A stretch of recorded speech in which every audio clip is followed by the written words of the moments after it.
Hey guys, and welcome to another video about Goddess of Victory, NIKKE. In this video, I will go over the things coming to the game very soon, and I will also give you guys some tips on the things listed on the patch notes. The first one on the list, we have the upcoming characters Cocoa and Soda. I have covered Cocoa's kit in the previous video, so I will leave a link to that in the description if you want to check it out. Soda's kit on the other hand has already been leaked, but we still don't have the number values for it, so I will probably just make a video on her once we see her kit in the game after this update. But essentially, these two characters are supports that have a very specific use, and can actually be very useful against specific enemies, so you may or may not want to pull for them, depending on how far you are in the campaign. With that said, I will be covering these two characters in detail very soon, so definitely make sure to leave a like and subscribe so you don't miss out on that. Moving on, we have the usual story event accompanied by a login event, as well as a boss event against Modernia. I don't really need to further explain these ones because most of you are probably familiar with it by now, so just do what you usually do in these events and go for the resources that you need.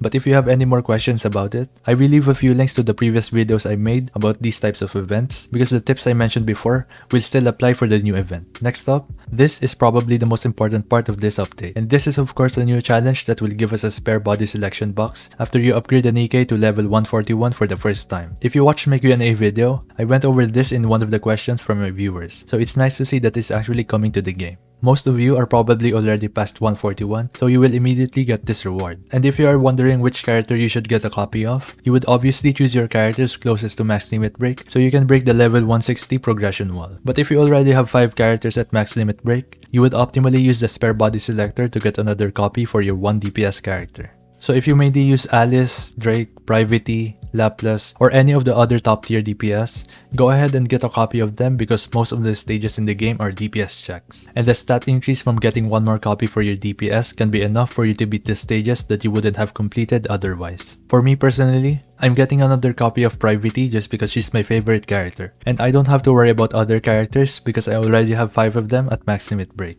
And that's basically all you need to get past 160. Aside from that, we are getting a brand new battle pass with a signal skin, and we will also be getting a skin for Privity, which I'm really excited about. Some leakers also mentioned that we will be getting a skin for Milk, but that was not mentioned in the patch notes. Overall, this next update is pretty much what you would expect. There is really not much new content aside from the all event reskins per se, but hopefully we also get some character changes like they mentioned before, as well as some significant game optimizations. With that being said, I just want to keep this short and sweet. Also keep an eye out for my complete Cocoa guide that will be released once I finish testing her out. And as always, don't forget to leave a like, comment, subscribe. Thank you so much for watching, and I'll see you on the next one.